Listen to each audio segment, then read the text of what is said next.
잠언 25장 14절에서 28절까지의 말씀입니다. 선물한다고 거짓 자랑하는 자는 비 없는 구름과 바람 같으니라.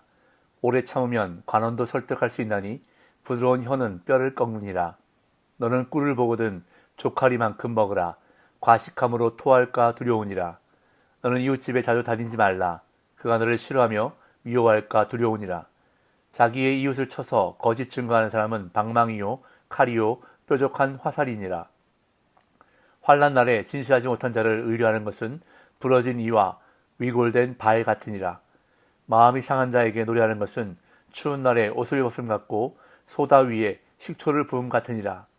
네 원수가 배고파 하거든 음식을 먹이고 목말라 하거든 물을 마시게 하라. 그리하는 것은 핀 수출 그의 머리에 놓는 것과 일반이요 여호와께서 네게 갚아주시리라. 북풍이 비를 일으킴같이 참소하는 혀는 사람의 얼굴에 분을 일으키느니라. 다투는 여인과 함께 큰 집에서 사는 것보다 움막에서 혼자 사는 것이 나으니라. 먼 땅에서 오는 좋은 기별은 목마른 사람에게 냉수와 같으니라. 의인이 악인 앞에 굴복하는 것은 우물이 흐려짐과 샘이 더러워짐과 같으니라. 꿀을 많이 먹는 것이 좋지 못하고 자기의 영예를 구하는 것이 헛되니라. 자기의 마음을 제어하지 아니하는 자는 성읍이 무너지고 성벽이 없는 것과 같으니라. 아멘. 오늘 본문은 삶에서 접하는 실질적인 주제들을 다루고 있는데 한 구절로 된 개별 단락으로부터 엑시머를 중심으로 형성된 큰 의미 단락까지 다양한 형식으로 구성되어 있습니다. 전체적으로 간단하게 살펴보면 14절은 말과 행동이 일치하는 자들을 비 없는 구름과 바람에 비유하면서 약속을 지키지 않는 것에 대해 경고합니다. 이어 15절은 인내와 부드러운 말은 관원이나 뼈와 같이 강한 것도 무너뜨릴 수 있는 힘이 있음을 강조하고 16절은 절제와 자족에 대해 교훈하고 있습니다. 그런 다음 17절부터 20절까지는 이웃과의 관계 윤리를 다루고 있는데 17절은 이웃집 방문에 대한 예절을, 18절은 거짓 증언에 대한 교훈을, 19절은 진실하지 못한 자를 신뢰할 때의 위험을, 20절은 고난당하는 이웃에 대한 도리를 가르치고 있습니다. 이어 21절, 22절은 원수를 악하게 대하지 말라는 교훈이고 23절, 24절은 사회적인 영역과 가정에서의 다툼에 대해 교훈합니다. 그리고 25절은 좋은 기별의 가치를 강조하고 26절은 의인과 악인의 관계를 설명합니다. 그런 다음 마지막 27절, 28절은 꿀을 비유로 절제하는 것을 강조하고 있습니다. 그럼 본문을 좀 더 구체적으로 살펴보겠습니다. 저자는 말과 행동이 일치하지 않는 자들을 비 없는 구름과 바람에 비유하면서 약속을 지키지 않는 것에 대해 경고합니다. 14절입니다. 선물한다고 거짓 자랑하는 자는 비 없는 구름과 바람 같으니라. 선물을 주겠다고 말해서 사람들의 관심을 끌고 그들로부터 유익을 취하는 사람을 비 없는 구름과 바람에 비유합니다. 비가 오기를 간절히 바라며 구름과 바람을 살펴보는 사람들에게 비 없이 지나가는 구름과 바람은 큰 실망을 안겨주게 됩니다. 그렇게 이 문맥 속에서 비 없는 구름과 바람은 말과 행동이 다른 사람에 대한 비유적인 표현입니다. 따라서 이 구절은 말과 행동이 다른 사람들과 교제하면 안 된다는 교훈을 주고 있는 것입니다. 이어 인내와 부드러운 말에 대해 교훈합니다. 15절 오래 참으면 관원도 설득할 수 있나니 부드러운 혀는 뼈를 꺾느니라. 여기서 관원으로 번역된 히브리어 카친이라는 단어는 통치자를 뜻하는데 분을 내거나 항변에서는 완고한 통치자를 설득할 수 없고 화를 참고 인내함으로 설득할 수 있음을 말합니다.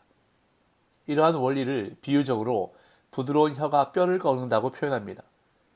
몸의 가장 깊은 곳에 있는 단단한 뼈는 잘 설득당하지 않는 자아를 상징하는데 이 자아를 무너뜨리는 것은 폭력이나 거친 말이 아니라 온화하고 부드러운 말이라는 것을 교훈하고 있습니다. 이어 절제와 자족에 관해 교훈합니다. 16절 너는 꿀을 먹거든 조카리만큼 먹으라. 과식함으로 토할까 두려우니라. 여기서 너는 꿀을 보거든 이란 표현은 우연히 꿀을 발견한 상황을 말하는데 그러한 상황일지라도 꿀을 적당하게 먹으라고 말합니다. 이는 마음껏 먹을 수 있는 음식이라도 절제하고 자족해야 함을 강조하는 것인데 그렇지 않으면 먹은 것을 모두 토해서 오히려 먹지 아니한 만도 못하게 된다는 것입니다. 인간의 기본적인 욕망을 제어할 수 있어야 함을 강조하고 있습니다. 이어 이웃과의 관계에 필요한 삶의 원리를 몇 가지 예를 들어 설명합니다. 17절에서 20절. 너는 이웃집에 자주 다니지 말라. 그가 너를 싫어하며 미워할까 두려우니라. 자기의 이웃을 쳐서 거짓 증거하는 사람은 방망이요 칼이요 뾰족한 화살이니라. 환난 날에 진실하지 못한 자를 의뢰하는 것은 부러진 이와 위골된 발 같으니라. 마음이 상한 자에게 노래하는 것은 추운 날에 옷을 벗음 같고 소다 위에 식초를 부음 같으니라. 먼저 17절은 이웃집에 자주 방문하는 것을 경계하는데 이웃으로 번역된 히브리어 레아라는 단어는 가까운 친구로부터 지역 공동체의 이웃까지 포함하는 포괄적인 단어입니다. 이는 아무리 가까운 친구라도 그 관계에 절제가 필요함을 교훈하는 것인데 가까운 친구일수록 서로를 배려하는 마음이 있어야 관계가 지속될 수 있음을 보여줍니다.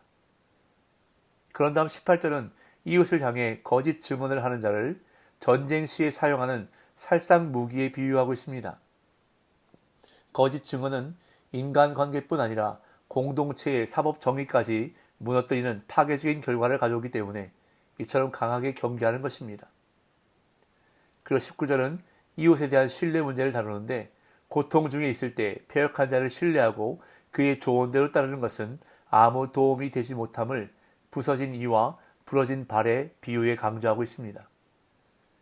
그런 다음 20절에서는 이웃을 조롱하는 자들에 대해 경고하는데 마음이 상한 자 앞에서 즐겁게 노래하는 것을 추운 날에 옷을 벗는 것과 소다 위에 식초를 붓는 것에 비유합니다.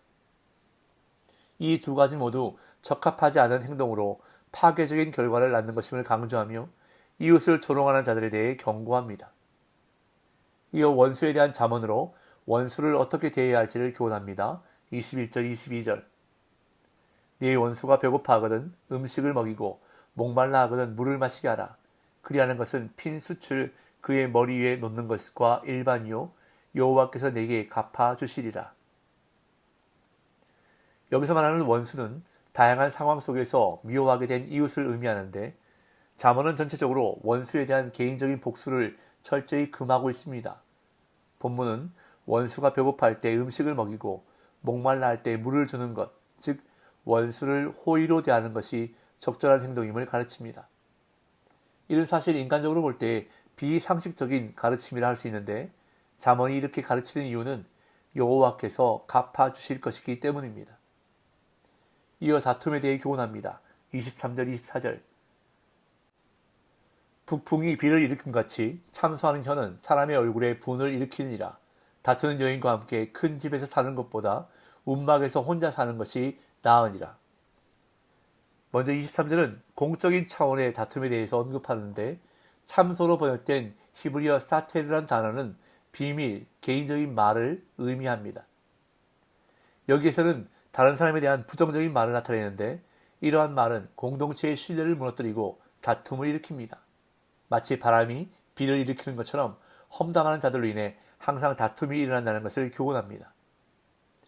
그런 다음 24절은 다투는 아내와 함께 사는 고통에 대해 설명합니다. 어리석은 여인을 선택한 자는 다툼 가운데 살아가게 되는데 그렇게 사느니 움막에서 혼자 사는 것이 낫다는 평가가 이어집니다. 외적인 환경이 좋아도 내적인 평화가 없다면 광야보다 못하다는 것입니다. 이어 좋은 기별이 주는 기쁨의 가치에 대해 교훈합니다. 25절. 먼 땅에서 오는 좋은 기별은 목마른 사람에게 냉수와 같으니라. 먼 땅에서 오는 좋은 기별은 목마른 사람에게 냉수와 같다고 말하는데 당시에 이러한 기별은 전쟁에 관한 소식일 수 있기 때문입니다. 전쟁에 나간 남편과 아들을 기다리는 아내와 부모에게 승전 소식은 큰 기쁨일 수밖에 없습니다. 이어 의인과 악인의 관계를 설명합니다. 26절. 의인이 악인 앞에 굴복하는 것은 우물이 흐려짐과 샘이 더러워짐과 같으니라. 악인이 의인 앞에 굴복하는 것이 창조 질서입니다. 그렇기에 의인이 악인 앞에 굴복하는 것은 생명이 되는 물이 오염된 것 같이 창조 질서가 파괴된 것임을 나타냅니다. 이어 꿀을 비유로 절제에 대해서 교훈합니다. 27절, 28절. 꿀을 많이 먹는 것이 좋지 못하고 자기의 영예를 구하는 것이 헛되니라. 자기의 마음을 제어하지 않은 자는 성읍이 무너지고 성벽이 없는 것과 같으니라. 인간은 본능적으로 자신을 보호하고 자신의 욕망을 추구합니다. 그러나 그것이 지나칠 때 결국 추구했던 욕망들이 오히려 독이 될 수 있음을 강조합니다. 인간의 마음은 모든 생각과 행동이 결정되는 기관입니다. 따라서 마음을 통제하지 못하면 결국 욕망을 추구하게 되고 종국에는 자신의 영예를 추구하는 자와 같이 파멸을 맞게 된다고 교훈하고 있습니다. 오늘 본문은 우리에게 절제하는 지혜에 대해서 말씀합니다. 자신의 몸과 이웃과의 관계를 위해 필요한 것이 절제입니다. 아무리 몸에 좋고 유익한 음식이라도 과도하게 탐닉하면 도리어 해를 입게 됩니다. 이웃과의 관계에서도 적절한 거리를 유지하며 절제하는 것이 유익합니다. 과유불급이라는 말처럼 넘침은 모자람만 못하며 절제하지 못하는 마음은 성벽 없는 성과 같습니다. 그렇게 오늘 우리에게 필요한 것은 바로 절제하는 지혜와 성령의 도우심입니다. 특히 마음과 혀를 제어하고 다스리는 일은 내 힘으로 되지 않기에 성령님의 도우심이 필요한 것입니다. 오늘도 성령님의 도우심을 구하며 지혜롭게 절제하는 삶을 살아가는 저와 여러분들 되시기를 예수님의 이름으로 축복합니다.